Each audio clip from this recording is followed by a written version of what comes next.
ओम शांति। 23 अगस्त 2024 के मुरली का मंथन। बाबा ने कहा, मीठे बच्चे, दुख हरता सुख करता बाप को याद करो तो तुम्हारे सब दुख दूर हो जाएंगे, अंतमति सोगति हो जाएगी। अब बाप तुमको सच सच सब दुखों से छुड़ाने आए हैं, तो ऐसे बाप को याद करना बहुत ज़रूरी है।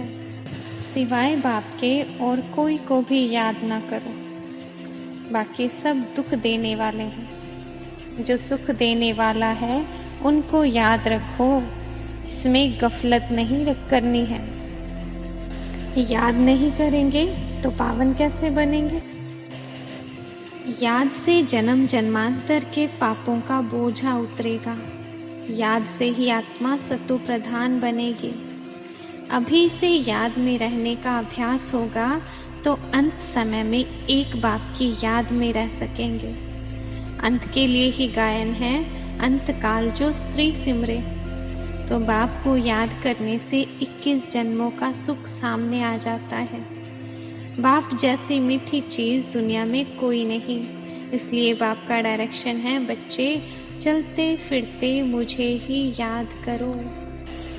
यह भी तुम बच्चे जानते हो कि यह पुराना तन है, दुख आत्मा को ही मिलता है। शरीर को चोट लगने से आत्मा को ही दुख फील होता है। आत्मा कहती है, मैं रोगी हूँ, दुखी हूँ। यह है दुख की दुनिया, कहाँ भी जाओ दुख ही दुख है। सुख धाम में तो दुख हो ना सके, दुख का नाम लिया तो गोया तुम दुख धाम में हो। तो सुख धाम में तो जरा भी दुख नहीं है। समय भी बाकी थोड़ा है, इसमें पूरा पुरुषार्थ करना है बाप को याद करने का। जितना तुम याद करेंगे उतना सत्व प्रधान बनते जाएंगे। मोस्ट बिलवर्ड बाप है, उनसे मीठी कौन सी चीज होती है? आत्मा उस परम पिता परमात्मा को ही याद करती है ना। सब आत्माओं का बाप है, उनसे मीठी इस दुनिया में कोई चीज हो ना सके। अभी तुम्हारे साथ कौन है? विचित्र बाप। बाबा बेहद का बाबा है, उसको याद करने से ही 21 जन्मों का सुख सामने आ जाता है। बाप से यह वर्षा मिलता है, सेकंड में बच्चों को बाप का वर्षा सामने आ जाता है। बाप कहते हैं, तुम अपने को आत्मा समझो, फीमेल मत समझो। आत्मा तो बच्चा है ना। बाबा कहते हैं, हमें सब बच्चे याद करते हैं, आत्माएं सब भाई भाई हैं। जो भी सब धर्म वाले आते हैं वह कहते हैं सब धर्म वाले भाई भाई हैं, परंतु समझते नहीं। अभी तुम समझते हो कि हम बाबा के मोस्ट बिलवर्ड बच्चे हैं। देह तो विनाशी है, आत्मा ही शरीर छोड़कर चली जाती है, तो अपने को आत्मा समझो।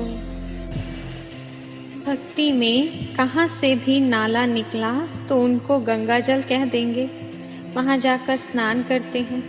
गंगा जल समझते हैं, लेकिन पतित से पावन इस पानी से थोड़ी बनेंगे। बाप कहते हैं, पतित पावन मैं ही हूँ। हे आत्माएं, मामेकम याद करो। सिवाय मेरे और कोई को पतित पावन नहीं कहेंगे। क्या ब्रह्मा विष्णु शंकर को पतित पावन कहेंगे? नहीं, देवताओं को भी नहीं कह सकते सिवाय मेरे। राम के मंदिर में भी जाते हैं, राम को भी काला कर दिया। विचार करना चाहिए कि काला क्यों बनाते हैं। काली कलकत्ते वाली भी है। मामा क्या हैरान होते हैं, सबसे काली वह है और बहुत भयानक दिखाते हैं, उनको फिर माता कहते हैं। तुम्हारे यह ज्ञान बाण, ज्ञान कटारी आदि हैं, तो उन्होंने फिर हथियार दे दिए हैं। वास्तव में ऐसे कोई है नहीं। पहले तो काली पर मनुष्यों की बलि चढ़ाते थे, अभी गवर्नमेंट ने बंद कर दिया है। कितनी जगह भटकते हैं। बाप तुमको इन सब बातों से छुड़ाने के लिए समझाते हैं, किसी की ग्लानि नहीं करते हैं। बाप ड्रामा समझाते हैं।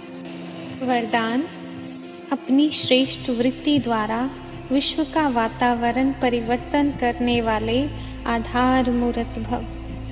आप बच्चे सिर्फ अपने जीवन के लिए आधार नहीं हो, लेकिन विश्व की सर्व आत्माओं के आधार मूर्त हो। आपकी श्रेष्ठ वृत्ति से विश्व का वातावरण परिवर्तन हो रहा है। आपकी पवित्र दृष्टि से विश्व की आत्माएं और प्रकृति दोनों पवित्र बन रही हैं। दृष्टि से सृष्टि बदल रही है। आपके श्रेष्ठ कर्मों से श्रेष्ठाचारी दुनिया बन रही है। अभी जब आप अब इतनी बड़ी जिम्मेवारी के ताजधारी बनते हो, तब विश्व के भविष्य में ताज तख्त मिलता है। स्लोगन: सर्वशक्तिवान बाप को साथी बना लो तो कोई भी विघ्न आपको रोक नहीं सकता। ओम शांति।